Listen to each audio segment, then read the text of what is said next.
Let's begin the rebalance sequence with the rest assess. I want you to lie on your back with your palms faced up and your arms and legs extended.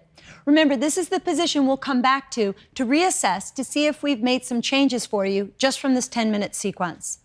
So I want you to use your body sense and begin to notice your masses and spaces. Remember, there's 3 areas stuck stress loves to live: the shoulder girdle, the diaphragm, and the pelvis.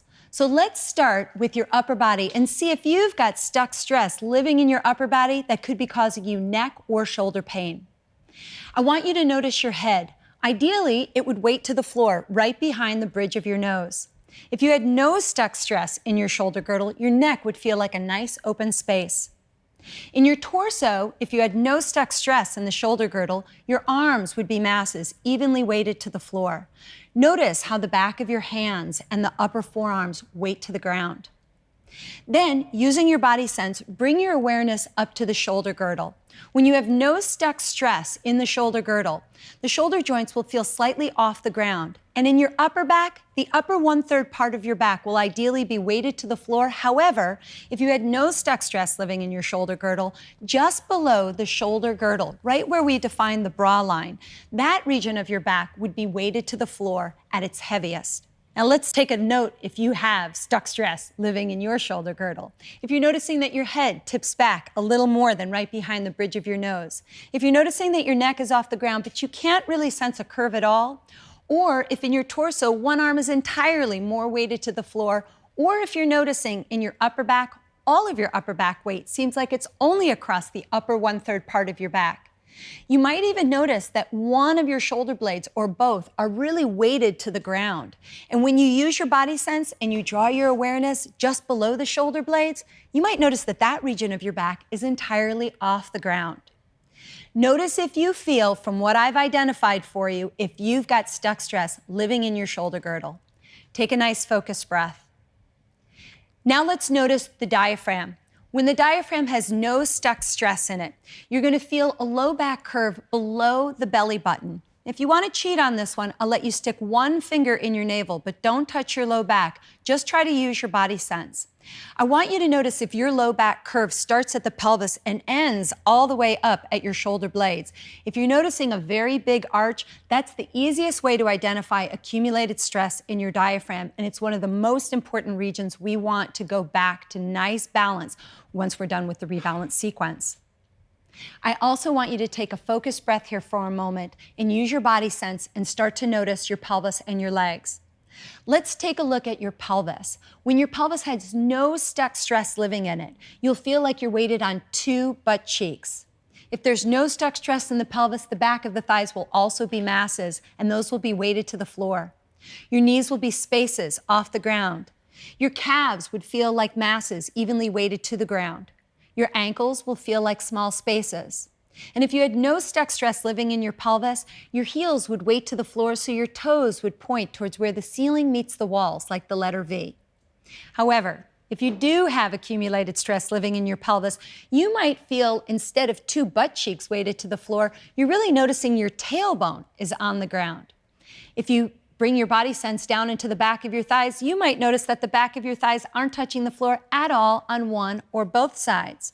And if you have a lot of accumulated stress in your pelvis, your feet might feel more like they're pointing southeast, southwest, due east and west, or due south, or some blend of that in between, instead of pointing northeast, northwest like the letter V. I want you to take a nice focused breath into your body. Now listen, for your own reference, remember there are 4 common imbalances that for sure we want to go to eliminate. So let's simplify this down.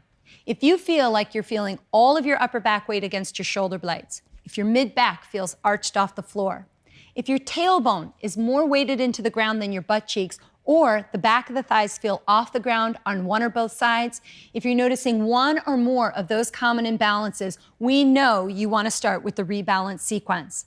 I want you to identify one more thing.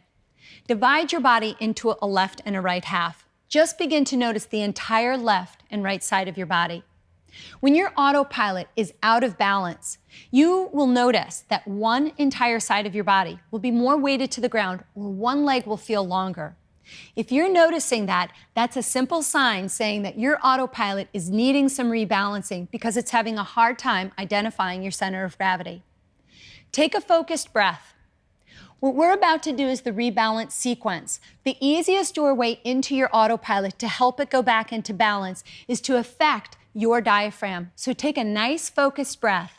If you can consciously contract your diaphragm, that's your doorway into rebalancing. When you're ready, turn on your side, come on up to sitting, and let's begin the sequence together with gentle rocking. I want you to take the roller right along the side of your body, and you're going to place the roller right at the edge of your hips. Then slowly roll yourself on up on top of the roller. And once you get yourself up here, I want you to touch the top of your head and just make sure that your head is 100% on the roller, your pelvis is on the roller, your spine is on the roller. Place your forearms on the ground and let's begin with gentle rocking. I want you to begin to tip your masses together from left to right. Notice if as you're tipping your body to one side, you start to turn your body to the other way, or you only move one mass at a time. Try to allow all of the masses to tip left to right. This is doing a few things for your autopilot. One, it's allowing your autopilot to go into action to stabilize, support, and protect you on an unstable surface. And you're also lying directly on your spine, which never happens in a normal day. So here we're giving our autopilot time to adapt to the pressure we're creating on our spine. Let's do this 2 more times. And then let's come back to a center point. Let's try the pelvic tuck and tilt and help our autopilot reacquire a connection to our center of gravity with the tuck and the tilt. Remember, you'll place your thumb and index finger together on the front of the pelvis and you'll begin tucking your pelvis and then tilting it back to the top of the roller. Remember, this is differentiation. You want to notice how efficiently you're able to move just your pelvis in isolation. So when you tuck, make sure you're not pushing into your feet, squeezing your butt cheeks or lifting your hips. And when you tilt, make sure that your ribs aren't coming with you. Try to allow the masses of your legs and ribs to stay absolutely still as you subtly tuck your pelvis under so that the low back travels to the roller and you tilt so that your pelvis lands to the top of the roller. Remember, you can always put your hands on your rib cage to focus on where you want to stay stable as you differentiate this movement. By isolating this movement to just your pelvis, you're helping your autopilot reacquire its connection to your center of gravity. So let's try one more time, tucking your pelvis so that the low back travels to the roller, tilting our pelvis so that the pelvis lands to the top of the roller, and then find somewhere in the middle where you're not tucking or tilting. Keeping your neutral pelvis, let's try the 3D breath breakdown. Let's place one hand on our chest, one hand on our belly. I want you to begin taking focused breaths into the front and back of your body, as if you could expand your diaphragm from a midline up to the ceiling and down to the roller in equal timing.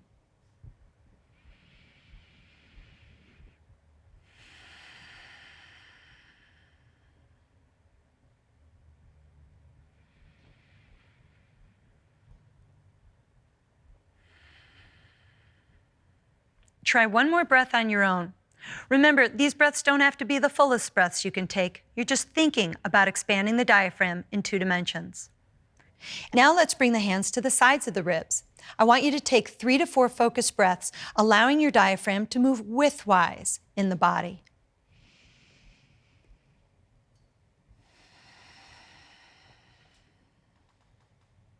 Just notice how good it feels to create that expansive breath.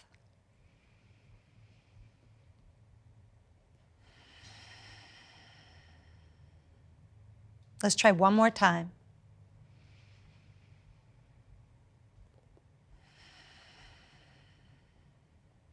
Now let's try to take a length breath.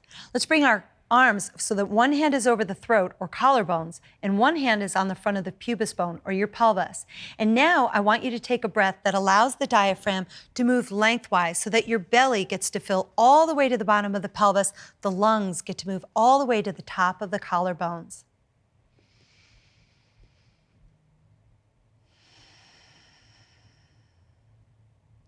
I want you to notice if your body is gently rocking like mine. If you're feeling that happening, that is your autopilot reacquiring its signal to your center of gravity. So don't stop it from happening. Let that rebalancing occur.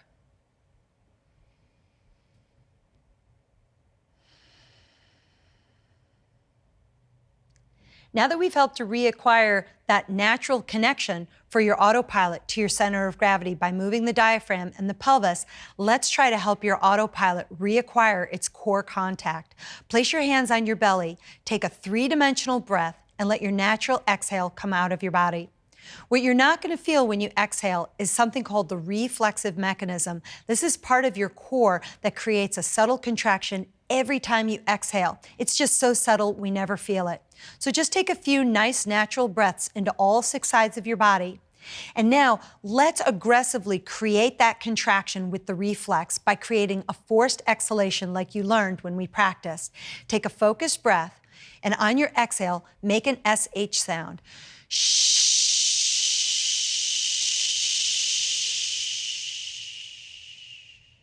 Take another breath in, and let's try an SE sound.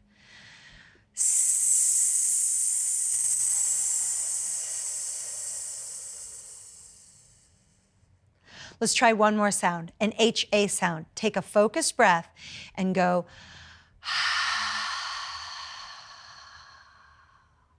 Whichever sound draws your awareness to that subtle contraction in your belly from all 6 sides, I want you to do that sound 1 or 2 more times.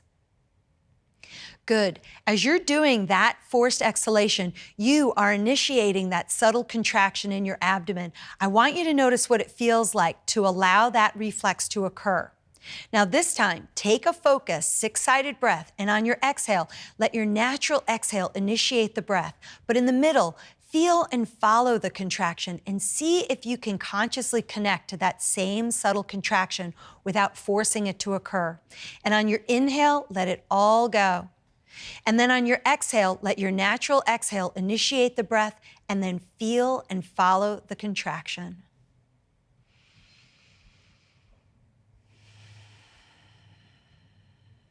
Remember what it feels like to feel your core, because I'll ask you in every sequence to do that very thing. Now let's reassess. Bring your arms back to the ground, straighten out one leg, and very slowly slide your body off the roller, pelvis, ribs, and then your head, and let's reassess. Lie flat on your back with your palms up and your arms and legs extended. Now again, if we've done a good job at helping your autopilot reacquire its signal to your center of gravity, you might notice that now your upper back is much more weighted to the floor. You might notice that that big arch in your back is more distinctive and closer to your pelvis, ideally below the belly button. You may also notice that your butt cheeks and the back of your thighs are more weighted to the ground. But remember, doing a rebalance sequence or any rebalance move is here to help your autopilot reacquire its natural balance. So divide yourself into a left and a right half. If now you feel more balanced from left to right, we have created a much better control center for your autopilot. Your autopilot's got more control and connection to your entire body. This is going to keep you more balanced and stable when you move around without thinking about it.